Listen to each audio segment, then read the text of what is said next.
बिस्मिल्लाहिर्रहमानिर्रहीम। नाज़रीन अस्सलाम वालेकुम। मैं हूं आपका मेज़बान साबिर शाकिर वफाकी दारुल हुकूमत इस्लामाबाद से कुछ ताज़ा तरीन इत्तलात और अहम खबरें आपसे शेयर करते हैं। पाकिस्तान की सियासी सूरत हाल इंतहाई मखदूश, पाकिस्तान की मुआशी सूरत हाल इंतहाई मखदूश, सियासी अदम इस्तेहकाम भी है, मुआशी अदम इस्तेहकाम भी है और कुछ और जगहों पर भी अदम इस्तेहकाम पाया जाता है। और एक regional global politics, regional block versus international players, ये गेम भी पसे पर्दा चल रही है, क्योंकि बहुत जो इन सारी जो अदम इस्तेहकाम चल रहे हैं, मुआशी अदम इस्तेहकाम, सियासी अदम इस्तेहकाम, इससे कहीं ज़्यादा इम्पोर्टेंट वो वाला फैक्टर है, एक्सटर्नल फैक्टर। वो बहुत ज़्यादा अहम फैक्टर बनने जा रहा है और आने वाले दिनों में इसमें बहुत ज़्यादा अहमियत इख्तियार कर जाएगा पाकिस्तान और ये रीजन, क्योंकि इस वक्त कुछ अहम पॉलिटिक्स जो है वो टर्निंग पॉइंट पे पहुंची हुई है। एक तो पाकिस्तान तो हर वक्त ही नाजुक मोड़ पे होता है, लेकिन ये इलाका, ये रीजन भी जो है नाजुक मोड़ पे पहुंचने वाला है। एक बार फिर एक नई ग्रेट गेम शुरू होने वाली है और ग्रेट गेम में पाकिस्तान फिर एक अहम मोहरा होगा। मैं तो ये कहूँगा कि अल्लाह ताला से दुआ करनी चाहिए कि उस चीज़ से बचें ज़रा हम, क्योंकि तारीख यही बताती है कि जैसे जैसे हमने मोहरे बनने के लिए अपने आप को पेश किया तो पाकिस्तान को ultimate in the long run नुकसान ही हुआ है। और इस वक्त जो पाकिस्तान की सूरत हाल है, वो पाकिस्तान की सूरत हाल सिलसिला शुरू हुआ था अफ़गानिस्तान की उस जंग से, जो कि आज से 45 साल पहले स्टार्ट हुई थी। 45 साल पहले स्टार्ट हुई थी, जो रशिया जब कदम रखा था अफ़गानिस्तान में, उस वक्त से लेके आज तक पाकिस्तान जो है वो संभल नहीं सका और पाकिस्तान सैंडविच बना रहा इंटरनेशनल प्लेयर्स के दरमियान, रीजनल प्लेयर्स के और एक्सटर्नल प्लेयर्स के दरमियान, नॉन रीजनल प्लेयर्स के दरमियान एक सैंडविच बना रहा। और अब फिर सैंडविच बनाने की कोशिश की जा रही है, लेकिन जब हम खुद ही सैंडविच बनने के लिए तैयार हों तो फिर कौन रोक सकता है। और हम छोटे वक्ती फ़ायदे के लिए जो है वक्ती फ़ायदे के लिए, बहुत ही शॉर्ट टर्म फ़ायदे के लिए हम हर वक्त सैंडविच बनने के लिए तैयार होते हैं, हम मोहरे बनने के लिए तैयार होते हैं। और जब पता चलता है कि खाया पिया कुछ नहीं, गिलास तोड़ा 12 आने, और जो हमने लास्ट दहशतगर्दी के खिलाफ जंग में हम पार्टनर बने थे, फ्रंट मैन इत्तेहादी बने थे, उसमें हमारा अरबों डॉलर का चंद डॉलर आए, लेकिन उससे कहीं ज़्यादा अरबों डॉलर का हमें नुकसान हुआ, हमारी मईशत को नुकसान हुआ और हमारे मुल्क में अमन व अमान का एक ऐसा मसला पैदा हुआ जो कि बमुश्किल हमने 1 लाख जाने दे के, 1 लाख जानों का नजराना दे के हमने अपना मुल्क बचाया। लेकिन अब फिर उसी तरफ चीज़ें जा रही हैं। तो वापस आते हैं, क्योंकि ये सारी चीज़ इसलिए बताई कि बहुत सारे ऑप्शंस पे गौर हो रहा है, बहुत सारे ऑप्शंस पे बातचीत चल रही है। और ये जो रिजीम चेंज का मामला है, ये भी जुड़ा हुआ है एक्सटर्नल पॉलिटिक्स से, इंटरनेशनल प्लेयर्स की पॉलिटिक्स से। Regional players versus international players, उससे जुड़ा हुआ है ये सारी सारी चीज़ें रिजीम चेंज की। और अब आहिस्ता आहिस्ता जैसे जैसे वक्त गुजरता जा रहा है, पर्त खुलते जा रहे हैं, नए नए पर्त सामने आते हैं। एक सफ़ा उलटते हैं तो अगले सफ़े पे कुछ और लिखा होता है, उससे अगले सफ़े पर कुछ और लिखा होता है। तो ये चीज़ें आहिस्ता आहिस्ता मंजर आम पे आ रही हैं। इसमें आने वाले दिनों में मैं इन शॉर्ट, आने वाले दिनों में गिलगित बल्तिस्तान आपका बहुत ही अहम होने जा रहा है और गिलगित बल्तिस्तान में भी एक ग्रेट गेम शुरू होने का खदशा है। अल्लाह ताला बचाए। हमारा बहुत ही खूबसूरत इलाका है जिसको नॉर्दर्न एरियाज कहते हैं। गिलगित बल्तिस्तान हमारा एक सेमी सूबा है, वहाँ पे गवर्नर भी होते हैं, असम्बली भी है, तब्दीलियाँ भी की गई, तो उसको भी मैदान जंग बनाने की कोशिश कर रहे हैं एक्सटर्नल प्लेयर्स। इसलिए जी चीज़ें कुछ काफ़ी हो रही हैं। कोरिया का नाम भी आ रहा है, पता नहीं कैसे कैसे चीज़ें कॉन्स्पिरेसीज चल रही हैं मुख्तलिफ सी। तो अब इस वक्त पाकिस्तान में किस ऑप्शन पे बात हो रही है? बहुत सारे ऑप्शन हैं, ए बी सी मुख्तलिफ, लेकिन मैं एक प्लान ए है, प्लान बी है, प्लान सी है, प्लान डी है, पता नहीं कितने प्लान इस वक्त काम कर रहे हैं और कुकिंग चल रही है, खिचड़ी पक रही है, सियासत की खिचड़ी पसे पर्दा। और लेकिन जो हमें बज़ाहिर एक एक एक सिर्फ मैं एक प्लान की बात करूँगा, मुख्तलिफ प्लान्स में से एक प्लान की, जो कि बिल्कुल एक साइड लाइन इवेंट के तौर पे चल रहा है। आपने देखा ना कि जब आप किसी मेले में जाते हैं तो बड़े बड़े इवेंट हो रहे होते हैं, लेकिन बिल्कुल एक साइड इवेंट भी हो रहा होता है। दुनिया की जो तमाशाई हैं, उनकी नज़रें मौत के कुएं पे होती हैं, या फिर जो सर्कस चल रही होती है, लेकिन कुछ साइड इवेंट्स भी चल रहे होते हैं और वहाँ पे एक नया खेल तैयार किया जा रहा होता है। तो पाकिस्तान में भी एक बिल्कुल साइड इवेंट चल रहा है और पायलट प्रोजेक्ट कह लें, बड़ा ही पॉलिटिकल पायलट प्रोजेक्ट चल रहा है। उसमें यह है कि इसमें तो कोई शक ही नहीं है कि ये जो कुछ रिजीम चेंज के बाद इस वक्त 14 जमाती इत्तेहाद मौजूद है। वो लोग कहते हैं कि ये 13 जमाती, तो आप 14 जमाती क्यों कहते हैं, तो वो 14 जमाती ही है। उसमें जो 14 जमाती इत्तेहाद नज़र आ रहा है हमें, 14 जमाती इत्तेहाद बड़े बुरे तरीके से फ्लॉप हो चुका है। और ख़ास तौर पे जो लेके आए थे शहबाज शरीफ साहब की बहुत ज़्यादा तारीफ़ें की जाती थी। बाजवा साहब बहुत ज़्यादा तारीफ़ें करते थे कि बहुत टैलेंटेड हैं, बहुत इसमें टैलेंट बहुत है इनमें, ये बहुत ही मिड विकेट में खेलने वाले हैं, बड़े फ्लेक्सिबल हैं, ये इस तरह से। तो अब इनको प्रमोट करना है और इनको प्रमोट करें, इनको मजबूत करें। नवाज शरीफ साहब भी ठीक नहीं है, मरीम बीबी भी ठीक नहीं है, इमरान खान भी ठीक नहीं है, ये तीनों लोग ठीक नहीं हैं और ये बहुत ही रिजिड किस्म के हैं, इनके साथ नहीं चला जा सकता और ये बहुत ही हठधर्म लोग हैं और इनकी गवर्नेंस का तरीका भी सही नहीं है। बहुत सारी बातें की जाती हैं। तो शहबाज शरीफ साहब बड़े ज़बरदस्त। अब शहबाज शरीफ साहब को सपोर्ट करना है और इस टीम को सपोर्ट करना है, ये बहुत ज़बरदस्त चीज़। तो क्योंकि पंजाब में इन्होंने, आपने देखा पंजाब की तारीफ हो रही थी, फिर उसके बाद फिर मुलाकात भी हो गई उनकी लैंड क्रूज़र में। तो ये सारी चीज़ें की जा रही थी, तो वो सारे का सारा हो गया फ्लॉप। अब ये फ्लॉप हो गया और ये इतना वज़न है और फिर वो 29 नवंबर कंटिन्यूटी भी नहीं हो सकी, एक्सटेंशन भी नहीं हो सकी, नई मिलिट्री लीडरशिप आ गई। तो नई मिलिट्री लीडरशिप तो सवाल ही पैदा नहीं होता कि इनका वज़न उठाए।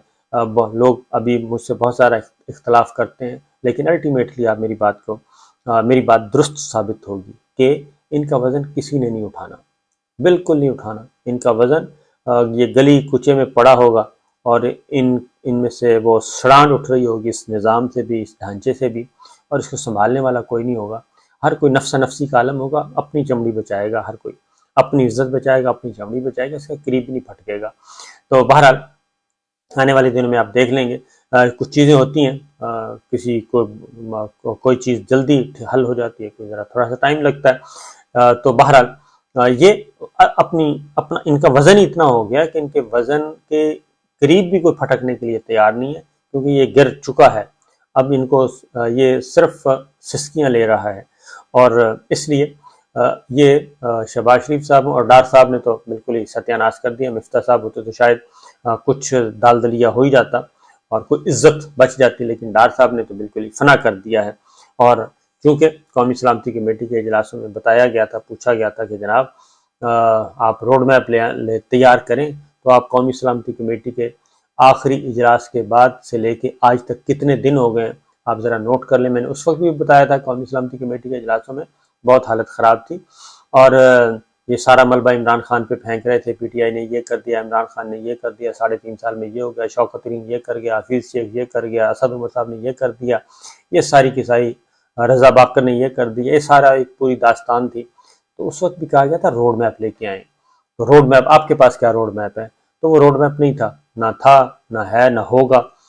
यही है एक हरफे मेहरबाना बाकी। तो ये चीज़ें चल रही हैं। तो इसको ये गिरना है और ये अपने वज़न में गिरेगा।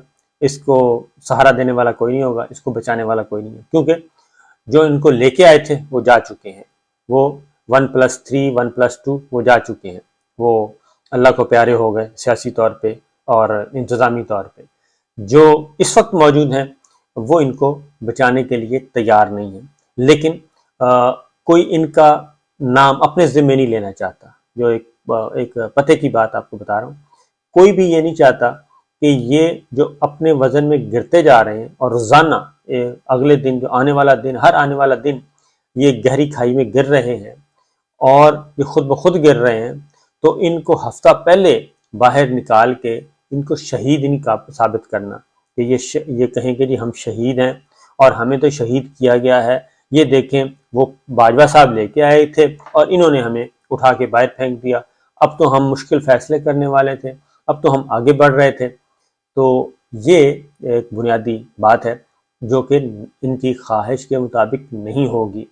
इन्होंने बहुत ज़्यादा हाइप भी क्रिएट की, इन्होंने बहुत ज़्यादा उनको मुश्तिल करने की भी कोशिश की। मुख्तलिफ माउथ पीस इनके आए और मीडिया पर्सन भी आए जो कि इनके बहुत ही ज़्यादा क्लोज थे। उन्होंने भी कहा कि सहूलतकारी हो रही है और इनको अभी तक सपोर्ट किया जा रहा है, ये हो रहा है, वो हो रहा है। ये सारी बातें टॉक शोज में भी की गई, फिर प्रेस कॉन्फ्रेंस भी की गई कि देखें जी अभी तक इनको सहूलतकारी की जा रही है, इमरान खान एंड कंपनी को, पीटीआई को। तो ये, लेकिन अब क्या हुआ है, अब हैरानकुन तौर पे हुआ है कि जो इनके माउथ पीस थे सारे के सारे, जितने भी political, non political, journalist, non journalist, जितने भी थे, दानिश्वर, एनालिस्ट, जो इनके खासकर 100% प्योर जो इनके माउथ पीस थे, वो सारे के सारे अब इनके खिलाफ बोलना शुरू हो गए, सारे के सारे, क्योंकि वो भी इनका वजन उठाने के लिए तैयार नहीं है और वो भी अब चीख चीख के कह रहे हैं कि बहुत हो गई, क्योंकि हमें जो तस्वीर हमें दिखाई गई थी, हमें भी दिखाई गई थी और उनको भी दिखाई गई थी, उनको ज़्यादा दिखाई गई थी। तो जो तस्वीर हमें दिखाई गई थी वो तस्वीर तो ये नहीं है, ये तो बिल्कुल ही वो सारे का सारा सत्यानाश कर दिया है, वो भरम जो था वो भी ख़त्म हो गया। इसलिए कोई भी नहीं चाहता कि अब इनको ये बाद में निकलें और कहें कि जी हमें क्यों निकाला, हमें क्यों निकाला। ये नारा कोई भी देने के लिए इनको तैयार नहीं है इस वक्त, और ये आहिस्ता आहिस्ता दम तोड़ रहे हैं, बड़े बल्कि तेजी से दम तोड़ रहे हैं, तेजी से गिर रहे हैं। और प्लान इनके पास अभी भी कोई नहीं है, प्लान इनके पास नहीं है। मैंने आपको बताया था कि ये डॉन लीक्स, पनामा लीक्स, ये उससे बाहर नहीं है। ये वो डॉन लीक्स का भी ड्रामा, पनामा लीक्स का भी ड्रामा, बल्कि वो कह रहे हैं कि ये सारे का सारा किया ही DHQ ने, और ये जो मईशत की बर्बादी है इसके में भी DHQ मुलव्वस है, और ये जो सियासी अदम इस्तेहकाम है इसमें भी DHQ मुलव्वस है, वो अब ये कह रहे हैं। तो बहरहाल एक साइड पे ही इवेंट चल रहा है और वो ये चल रहा है कि एक जमात तैयार के अच्छे लोगों को तैयार किया जा रहा है, और किसी भी वक्त, किसी भी सूरत में, क्योंकि इलेक्शंस जो हैं वो भी मखदूश होते जा रहे हैं और मादूम होते जा रहे हैं। इलेक्शन की या जो इम्कान है उसकी वजह यह है कि पोलराइजेशन बहुत ज़्यादा हो गई है, और इन हालात में इलेक्शन, क्योंकि हर कोई ये चाहता है, हर पार्टी चाहती है कि इक़्तिदार उसका हक है, और वो माइट इज़ राइट वाली बात है कि इक़्तिदार उसका हक है, इक़्तिदार उसको दिया जाए। ये हर पार्टी कह रही है, और किसको कह रही है? रावलपिंडी को कह रही है। तो जो 14 जमाती इत्तेहाद है जो इस वक्त हाल हो चुका है वो तो हमारे सामने है।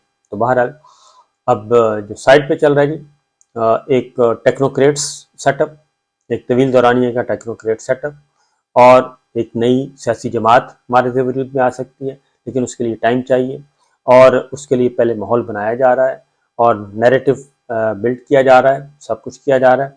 उसमें ख़ास तौर पे एक प्रोग्राम कोयटा में हो चुका है, दूसरा प्रोग्राम पेशावर में हो चुका है, और उसमें शाहिद खाकान अब्बासी जो हैं उसको वो लीड कर रहे हैं। उनके साइड पे बहुत सारे आपको चेहरे, मुस्तफ़ा नवाज खोखर साहब नज़र आए, मुफ्ता इस्माइल नज़र आए, और छोटी जमातों, इलाकाई जमातें जो हैं वो ख़ास तौर पे राइट लेफ्ट पे नज़र आते हैं।